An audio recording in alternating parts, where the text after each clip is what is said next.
Class 9 कैसे हैं आप सब? आई होप आप सब बहुत अच्छे हैं, मस्त है एंड सभी सेफ हैं गाइस। तो स्टार्ट करते हैं बेटा जी आज की क्लास को। एंड क्लास से काफी ज्यादा इंपॉर्टेंट, क्योंकि आप में से काफी सारे बच्चे ये बोल रहे थे कि मैम प्लीज इस चैप्टर का रिवीजन करा दो, मिड टर्म एग्जाम में आ रहा है। एंड यहाँ पर देखो चैप्टर को मैं आपको बहुत ही अच्छे तरीके से रिवाइज कराऊंगी, यानी कि रिविजन होगा बहुत ही अच्छे तरीके से। हर एक क्लास में हम एक न्यू टॉपिक को पढ़ेंगे, है ना, ताकि आपको अच्छे से समझ जाए, आपका अच्छे से रिविजन हो जाए। अब यहाँ पे याद रखना कि आज की क्लास में हम लोग देखने वाले डिस्कवरी ऑफ सेल को, जहां पे हम बहुत सारे साइंटिस्ट को देखेंगे, जानेंगे कि आखिर किसने किसको डिस्कवर किया। तो चलिए फिर शुरू करते हैं बिना देर करे। ओके चलो, सबसे पहले यहाँ पे हम बात कर लेते हैं व्हाट इज सेल। सेल क्या है भाई? हम किससे बने? सेल से ही बने। सारे प्लांट्स को ले लो, एनिमल को ले लो, किससे बने? सब सेल से ही बने। इसीलिए हम लोग क्या बोल देते हैं, इसीलिए हम लोग कह देते हैं cell is the basic structural and functional unit of all living organism. बहुत ही कम टाइम में आपको पूरा का पूरा टॉपिक रिवाइज करा दूंगी, ठीक है? तो बिल्कुल भी ज्यादा टाइम नहीं लगेगा। एंड आपके सामने पॉइंट्स लिखे हुए हैं, तो अगर आपको नोट्स बनाने हैं तो आप वो भी बना सकते हो। ओके चलिए अब आगे आ जाओ। तो यहाँ पे सबसे पहले जो साइंटिस्ट थे वो कौन थे? Robert Hooke. तो 1665 की बात है, बहुत स्टोरी की तरह पढ़ाऊंगी पूरा, ठीक है? 1665 में क्या हुआ, जो रॉबर्ट हुक थे, है ना, सबसे पहले इन्होंने सेल को डिस्कवर किया था। लेकिन इनको ये नहीं पता था कि इन्होंने जिस सेल को डिस्कवर किया वो डेड सेल थी। अब आप बोलोगे मैम क्या फिर लिविंग सेल भी होती है? बिल्कुल होती हैं। तो डेड सेल भी है, लिविंग सेल भी है। लेकिन अगर हम बात कर लेते हैं यहाँ पे, ये तब तक क्लियर नहीं हुआ था। ये तब क्लियर हुआ जब टर्म आया था प्रोटोप्लाज्म। अब आप बोलोगे मैम वो क्या होता है? तो थोड़ा सब्र रखो, क्लास में पूरा क्लियर हो जाएगा। ओके तो रॉबर्ट हुक जो थे, इन्होंने 1665 में सबसे पहले सेल को डिस्कवर किया। पॉइंट्स कैसे लिखोगे? तो Robert Hooke observed a dead cell which resembled honeycomb like structures in cork, ठीक है? He called these boxes cells. He published what he observed under his self design microscope in his book Micrographia. तो हुआ क्या कि अगर हम बात कर लेना, ये जो रॉबर्ट हुक थे, इन्होंने क्या करा, माइक्रोस्कोप में हल्का सा चेंज किया और इन्होंने क्या बोला, भैया तो मैंने बना दिया, है ना? अब वहां पर क्या हुआ भाई, इन्होंने बोला मैंने बनाया। वही चीज जैसे मम्मी ने बना दी सब्जी, आपने सिर्फ धनिया छिड़क दिया और बोल दिया तो मैंने बनाई है सब्जी। तो यहाँ पे इन्होंने कुछ ऐसे ही किया। एंड उसके बाद इन्हें कुछ इस टाइप से स्ट्रक्चर दिखाई दिया। आप देख रहे हो यहाँ पे कैसे बॉक्सेस दिख रहे हैं ना यहाँ पे? तो ये जो बॉक्स थे, ये जो स्ट्रक्चर दिखाई दी इन्हें, इसी को बेटा जी इन्होंने बोला क्या? सेल। एंड ये स्ट्रक्चर कुछ इस तरीके से थी, इस तरीके से। ओके इस तरीके से थी एंड इसी को उन्होंने सेल बोल दिया था। ओके लेकिन यहां तक उनको ये नहीं पता था कि उन्होंने तो डेड सेल को डिस्कवर किया है। फिर आए एक और साइंटिस्ट, है ना? कौन से साइंटिस्ट थे भाई? दूसरे साइंटिस्ट थे Antony von Leeuwenhoek. Antony von Leeuwenhoek जो थे बेटा जी, इन्होंने किसको डिस्कवर किया? इन्होंने यहाँ पे डिस्कवर किया किसको? लिविंग सेल को। तो लिविंग सेल्स इन पॉन्ड वाटर 1674, ठीक है? नेक्स्ट आ जाएं, नेक्स्ट की बात करते हैं यहाँ पे। ओके नेक्स्ट इज आ जाते हैं यहाँ पे कौन? रॉबर्ट ब्राउन, ठीक है? तो रॉबर्ट ब्राउन ने सबसे पहले यहाँ पे डिस्कवर किया न्यूक्लियस को।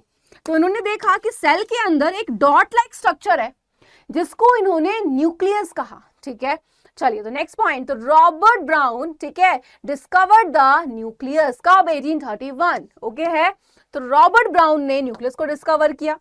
चलिए तो Robert Brown discovered the cell nucleus in 1831 while studying the fertilisation process in orchid, ठीक है? तो उसके रूट में किया था। चलिए अब आगे आ जाते हैं यहाँ पे। एंड नेक्स्ट इज आपका जो पॉइंट ध्यान रखना है, बहुत ही इंपॉर्टेंट, ठीक है? पुरकिंजे। तो पुरकिंजे जो थे बेसिकली, इन्होंने एक टर्म दिया आपका प्रोटोप्लाज्म, ठीक है? अब यहां पे ध्यान से समझना, क्योंकि जिस बच्चे को ये पूरी की पूरी कहानी क्लियर हो जाएगी, उस बच्चे को सारी की सारी चीजें क्लियर हो जाएंगी। ओके है? क्लियर है? चलिए अब आगे की बात कर लेते हैं। तो भाई अगर हम यहाँ बात कर रहे हैं किसकी? प्रोटोप्लाज्म की, ठीक है? तो जो प्रोटोप्लाज्म है, आप पहले आपको ये जानना जरूरी है कि आखिर ये क्या होता है ना? तो प्रोटोप्लाज्म क्या होता है, चलो जान लेते हैं फिर। हाँ जी, देखो जो हमारी सेल है, ठीक है, सेल में क्या होता है आपका पता है कि भाई सबसे बाहर होगा आपका प्लाज्मा मेम्ब्रेन,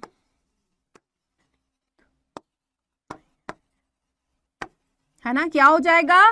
प्लाज्मा मेम्ब्रेन। यहीं पे क्या होता है? साइटोप्लाज्म, जिसमें सारे के सारे सेल ऑर्गेनल होते हैं, एंड यहीं पे क्या होता है, न्यूक्लियस। तो ये तीनों मिलकर ही बेटा जी हमारा प्रोटोप्लाज्म होते हैं।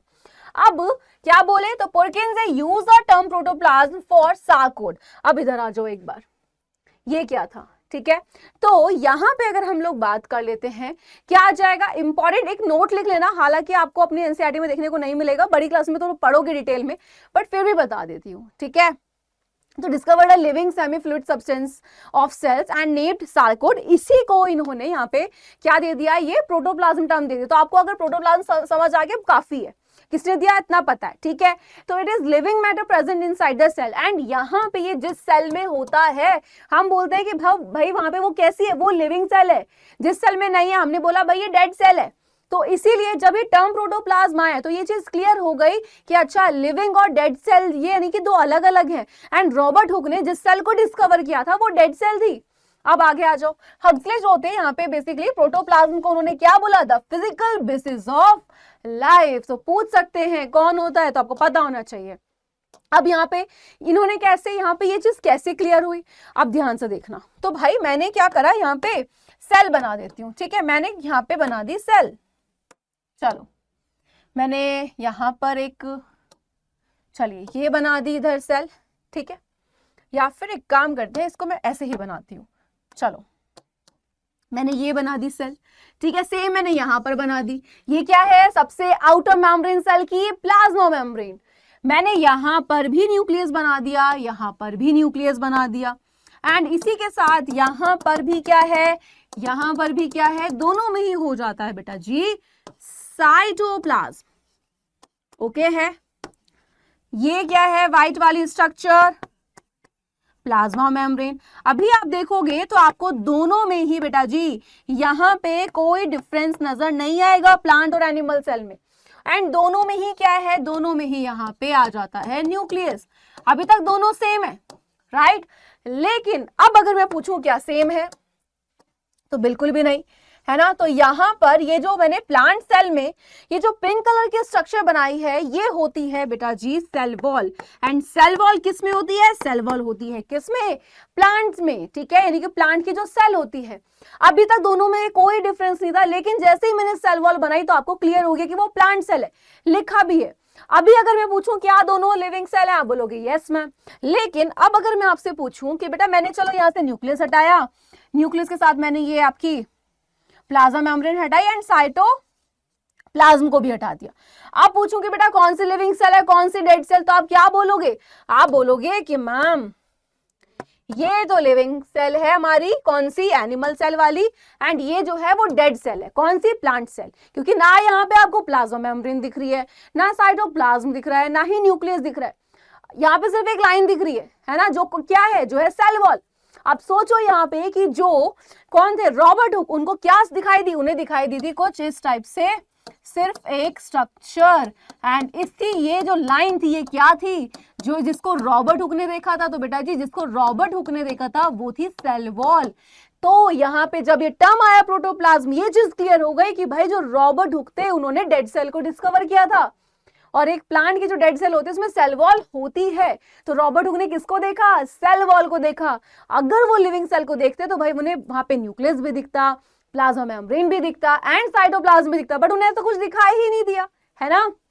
चलिए आगे की बात करते हैं, आ जाते हैं श्लाइडेन एंड श्वान। ये दो अलग इंसान थे, पहले एक बोल रहे थे कि सारे प्लांट सेल से बने, एक बोल रहे थे सारे एनिमल सेल से बने, लेकिन दोनों को कहीं ना कहीं ये पता था कि ये भी सही कह रहा है, ये भी सही कह रहे हैं। फिर वहां पे क्या हुआ, इन दोनों ने दोस्ती कर ली, एंड दोस्ती करने के बाद में अभी तक ये जो लाइन अलग अलग बोल रहे थे कि सारे प्लांट सेल से बने हैं, सारे एनिमल सेल से बने, अब ये मिलकर उस लाइन को बोलने लगे कि सारे प्लांट और एनिमल जो है वो सेल से बने हैं, ठीक है।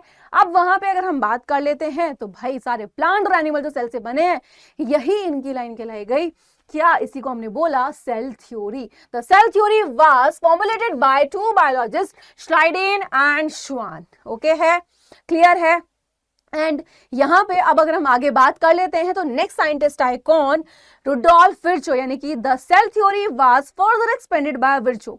रुडोल्फ विर्चो क्या बोल रहे थे, रुडोल्फ विर्चो बोल रहे थे कि भाई एक बात बताओ, तुम सब ये बोल रहे हो कि सब सेल से बने, लेकिन कोई ये बताएगा कि ये सेल आती कहां से, क्या एक पूरी सेल जिंदगी भर काम करती है या फिर हमारी बॉडी में नई सेल बनती है। तो रुडोल्फ विर्चो ने दिया मॉडर्न सेल थ्योरी एंड इन्होंने बोला कि भाई जो भी यहाँ पे अगर हम बात कर लेते हैं कि जो सेल होती है उनमें क्या होता है, डिवीजन, ठीक है, एंड वो न्यू सेल को बनाती है, यानी कि पुरानी सेल ही नई सेल को बनाती है, क्या करके, डिवीजन करके, यानी कि सेल डिवीजन से। तो क्या बोल रहे हैं, cell arise from pre existing cell, यानी कि ओमनी सेलुला ई सेलुला। इसका मतलब क्या होता है कि जितनी भी नई सेल बनती है वो पुरानी सेल से ही बन रही है, और इस तरीके से हमारी बॉडी में हर टाइम नई नई सेल बनती है एंड क्या होती है, पुरानी सेल मरती रहती है, सिंपल। तो इन्होंने दिया मॉडर्न सेल थ्योरी। एंड सबसे पहले जब सेल डिवीजन होता है तो बेटा सबसे पहले न्यूक्लियस का डिवीजन होता है एंड उसके बाद साइटोप्लाज्म का डिवीजन होता है एंड फिर हमें वहां पे नई सेल मिल जाती है। ये हम पढ़ेंगे सेल डिवीजन में। ओके, चलिए ये एक छोटा सा चार्ट है जो आपको सारी की सारी चीजें क्लियर कर देगा। Robert Hooke 1665 notice the presence of cells in a कॉक slice. Leeuwenhoek 1674 found the presence of living cells in the pond water. Then Robert Brown, Purkinje, Schleiden and Schwann and Virchow। अब बात कर लेते हैं type of organisms की। तो यहां पर आ जाते हैं सबसे पहले यूनिसेलुलर ऑर्गेनिज्म। कौन होते हैं, जो एक ही सेल से बने हैं, सारी की सारी चीजें एक ही सेल में रहकर करेंगे, जैसे अमीबा। एंड वहीं पे जो मल्टी सेलुलर होते हैं जैसे हम लोग, है ना। तो मल्टी सेलुलर कौन है, जो अलग अलग सेल से बने हैं एंड हर उनमें एक प्रोसेस के लिए अलग अलग सिस्टम होता है। अगर खाने को डाइजेस्ट करना है तो वहां पे क्या होगा, डाइजेस्टिव सिस्टम होगा, ठीक है, इस तरीके से। तो बस आज की क्लास में इतना ही। देखा, बहुत ही सिंपल तरीके से मैंने आपको पढ़ाया। चलिए कुछ क्वेश्चन भी रिवाइज कर लेते हैं। The term cell was given by, किसने दिया भाई, यहाँ पे रॉबर्ट हुक ने दिया। ओके, नेक्स्ट क्वेश्चन आ जाइए। Next, the cell theory is not applied for, याद रखना वायरस पे नहीं होती है, ठीक है। Answer is option number C. Next आ जाओ। Okay, which scientist propose the cell theory, कौन से साइंटिस्ट थे, तो बेटा जी वहां पे श्लाइडेन एंड श्वान, ये दो साइंटिस्ट थे। याद रखना, अगर बोलेंगे सेल थ्योरी तो आप बोलोगे श्लाइडेन एंड श्वान, बोलेंगे मॉडर्न सेल थ्योरी तो आप बोलोगे रुडोल्फ विर्चो। तो answer is option number A. Okay, चलिए नेक्स्ट आ जाइए। ओके, व्हाट इज सेल, तो सिंपल सी चीज है बेटा जी, सेल क्या है, smallest and basic unit of life. Answer is option number B, ठीक है। चलिए नेक्स्ट आ जाते हैं। Next is which of the following is a unicellular organism, bacteria, plants. देखो प्लांट की अगर हम लोग बात कर लेते हैं, एनिमल्स की बात करें, ये यूनिसेलुलर तो नहीं है ना, मल्टी सेलुलर है। अब यहाँ पे क्या हो जाएगा आपका, बैक्टीरिया, ठीक है। बैक्टीरिया को किस में रखा गया, अगर हम बात करें किंगडम मोनेरा में, एंड मोनेरा में सारे के सारे कैसे हो जाते हैं, बेसिकली प्रोकैरियोटिक एंड यूनिसेलुलर। तो answer is option number A. Hey guys, Sona academy पर चल रहा है ऑफर, तो फटाफट से जाओ, जो भी बैच आपको चाहिए उस बैच को लो एंड अपनी पढ़ाई शुरू कर दो, क्योंकि आपको पता है कि स्टार्टिंग से पढ़ोगे अच्छे से तभी एग्जाम में अच्छे मार्क्स लेकर आ पाओगे। डिस्काउंट पाने के लिए यूज कर सकते हैं कूपन कोड PS05। बाकी किसी भी तरह की इन्फॉर्मेशन में कॉल कर सकते हैं 85 वाले नंबर पर। देखा, बहुत ही सिंपल तरीके से पूरा पढ़ा दिया है। जो क्वेश्चन बताए तुम्हें ये क्वेश्चन करने हैं। तो आज के इस सेशन में हमने बहुत ही कम टाइम में इन चीजों को रिवाइज किया। नेक्स्ट क्लास में मैं तुम्हें बताऊंगी प्रोकैरियोटिक एंड यूकैरियोटिक सेल में डिफरेंस क्या होता है, ठीक है। एंड इसी तरीके से हम सारा रिवाइज कर लेंगे ताकि आपको भी चीजें अच्छे समझ आ जाएं एंड आप अपने एग्जाम में अच्छे मार्क्स लेकर आओ। ओके है, तो यहाँ पर हम आगे बढ़ते हैं एंड करते हैं फिर इस सेशन को एंड। आपको चीज बता देती हूँ, नोट्स नहीं बनाए तो नोट्स बना लेना, रिवीजन क्लासेस आती रहेंगी, टेंशन की कोई बात नहीं है। सारे के सारे जो भी आपके डिफिकल्ट टॉपिक आपको लगते हैं, देखो 9th में आए, हमें लगता है 9th ईजी है, लेकिन जब बच्चा पढ़ रहा होता है ना तो उसके लिए थोड़ा डिफिकल्ट होता है। तो आप वहाँ टेंशन मत लेना, मैं आपको सारी की सारी चीजें रिवाइज करा दूंगी। जो भी चैप्टर आपके बायो के हैं सब अच्छे से पढ़ेंगे, objective question, short question, long question सब ही मैं आपको बहुत अच्छे से कराऊंगी। तो आप प्लीज वहां पे टेंशन फ्री रहिएगा। ओके है, किसी चीज को लेके कोई टेंशन नहीं लेनी है। साइंटिस्ट के नेम इंपॉर्टेंट है, उन्होंने किस चीज को डिस्कवर किया ये बहुत ज्यादा इंपॉर्टेंट है। इसी के साथ क्या इंपॉर्टेंट हो जाता है, जैसे यहाँ पे पूछा गया कि भाई रॉबर्ट हुक ने कब डेड सेल को डिस्कवर किया, 1665। न्यूक्लियस का बहुत आपका इंपॉर्टेंट हो जाता है क्या, 1831। तो ये थोड़ा सा बस ध्यान रखना, सारे याद करने की जरूरत नहीं है, बट न्यूक्लियस का एंड आपका रॉबर्ट हुक का ये अच्छे से याद रख लेना कि उन्होंने कब न्यूक्लियस को एंड उन्होंने कब सबसे पहले सेल को डिस्कवर किया था, क्योंकि अक्सर सबसे ज्यादा यही पूछे जाते हैं।